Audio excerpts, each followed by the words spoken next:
Hello, I'm Mike and welcome to the workshop. And this week we're going to do a bit of workshop infrastructure. So let's zoom over to the side of the workshop I never show and explain what we're going to do. So this is the entrance to my workshop, and here I hang my spare blades, my bandsaw blades, and I also keep these, my sets of hex keys and Torx keys. Keep all my nut, wrenches, bolts, all that kind of stuff out here so I can work on tools like my bandsaw, which is just there, and my chop saw, which is there. This though, these are the original cases for these, and it's a bit awkward because they're over two sides. Anytime I want to use them, I take the whole thing down, shuffle through them, and they get lost. So what I want to do is I want to create a system for these that I can hang them on the wall, have them easily accessible, but also that the whole thing can lift off and be left on a bench or wherever I'm working, so I have access to all the Allen keys I want, because you never guess right the first time. So let's roll the intro. I'll bring you down to the bench and show you what I'm planning.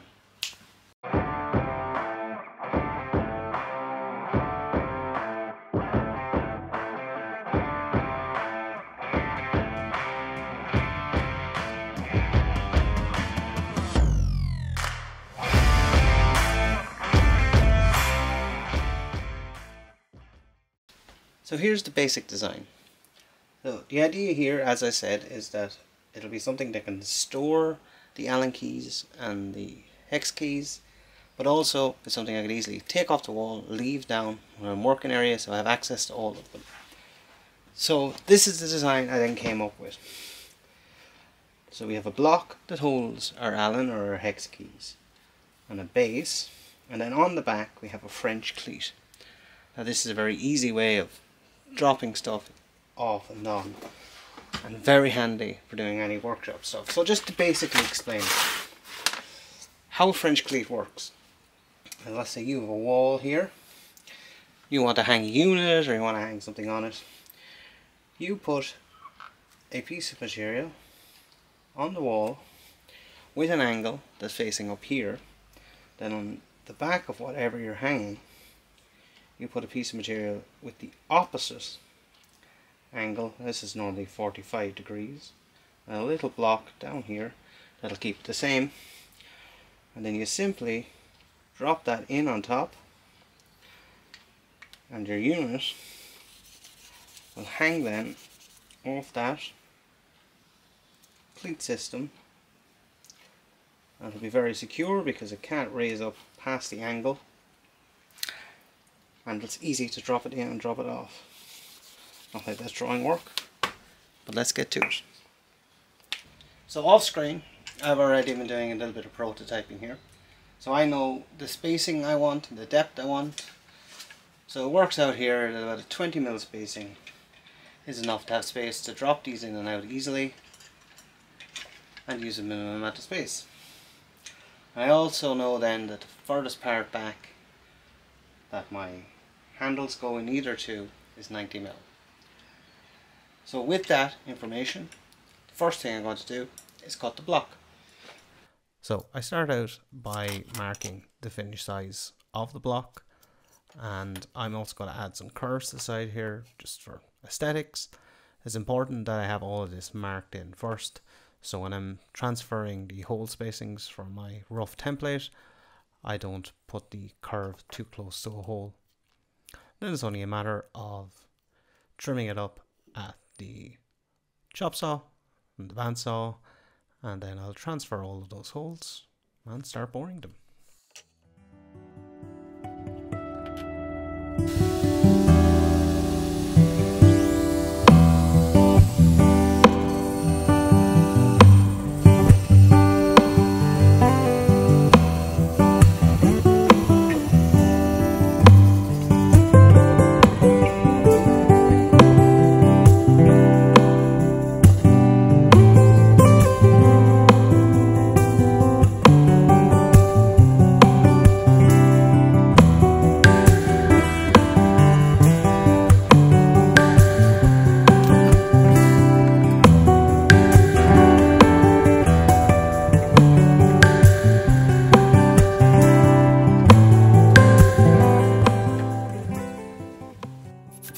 So for the hole size, I found it roughly 2mm bigger than what's written on the key. Is generally how it works. So for a 4mm Allen key, I'm drilling a 6mm hole, and so on and so forth.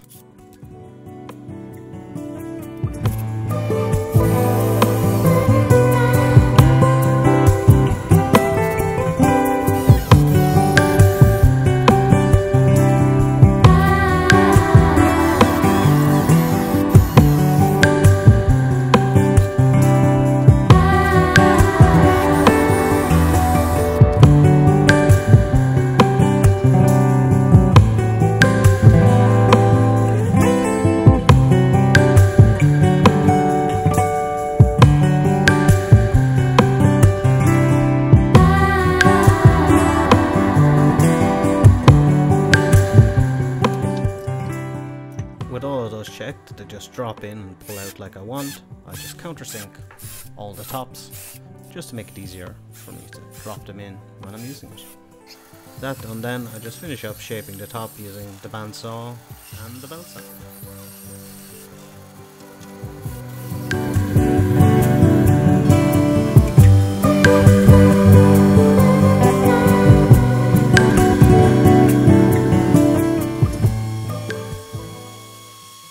Alright, so now we have this shaped, and I'll score and mark my lines in the front where they all are, because I'm going to put the sizes on the front, make it easy when I'm pulling it in and out, putting them back. So let's go back to the little test drives on here, and very carefully turn the whole thing over.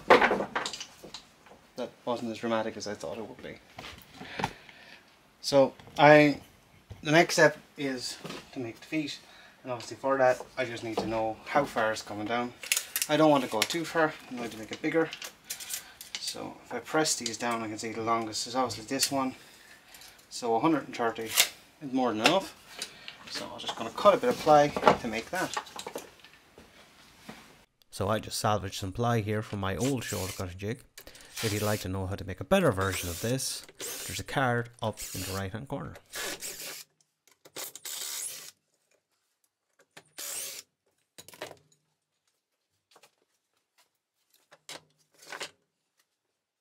So making the stand here is very simple. I simply mark out the length that I want, chop it off the chop saw, and then to make the foot, I just stack all of that up on top of another piece of scrap ply. I'll mark around it and then cut it out with the jigsaw.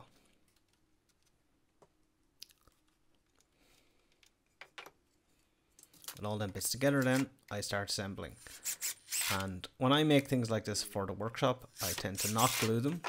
This gives me the freedom to change them in the future if I need, or if I want to completely redesign it, I can reuse the material for something else, like I did with the shoulder jig. And of course, I check it again to make sure I didn't mess up on my heights. But these are all just slipping in like I want. I just drop it in and it goes to full depth. That's what I want. I want it easily in and easily out. So we're pretty much not there now. I can pick this up, I can put it where I want. I might shorten it a little bit. There's a good gap here. I take maybe another 10 or 15 mil off it. And I want to put all the numbers on the front. Then it's time to cut our French cleats, and that's that little workshop project done.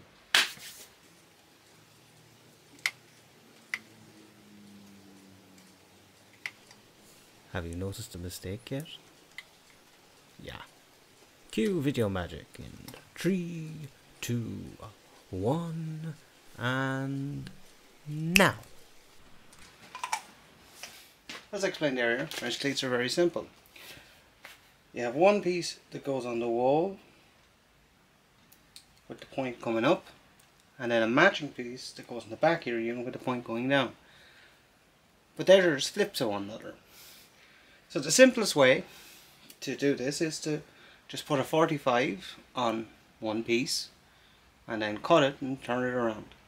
Now you could cut it with a table saw or any number of things. You can just do it with a hand saw, I only need to do one of these, so I'm just going to do it with my plane. I'll just show you that really quickly. So I'm using my sliding square here. There's a handy dandy 45 built in. I'll mark it on both ends, transfer down the line using the infamous thumb gauge, and then just do the planing.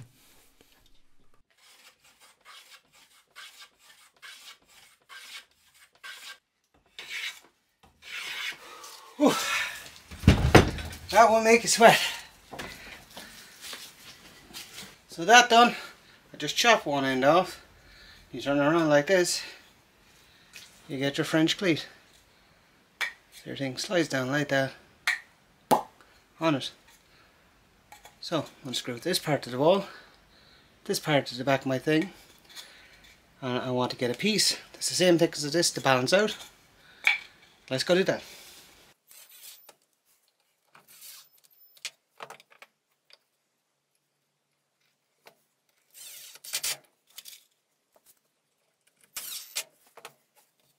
So, she's going to go up here. The last thing I do is I just take the very tip off of the cleat that's going on the wall. That stops it. If I had it sharp, as you pull down, you might clip it off. The great thing about using French cleats in a workshop environment is its adaptability.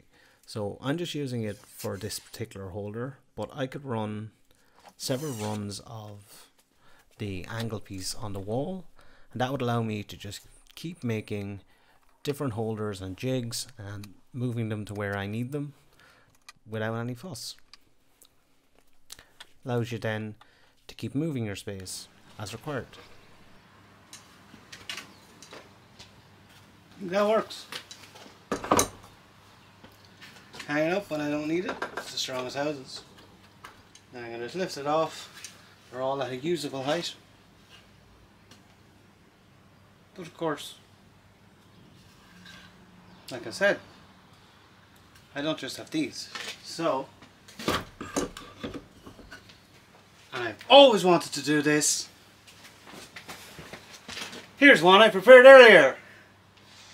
So this is for the star head ones. I don't use them that much, so I'm just going to put my batten there, and I'll be able to hook them as I want them.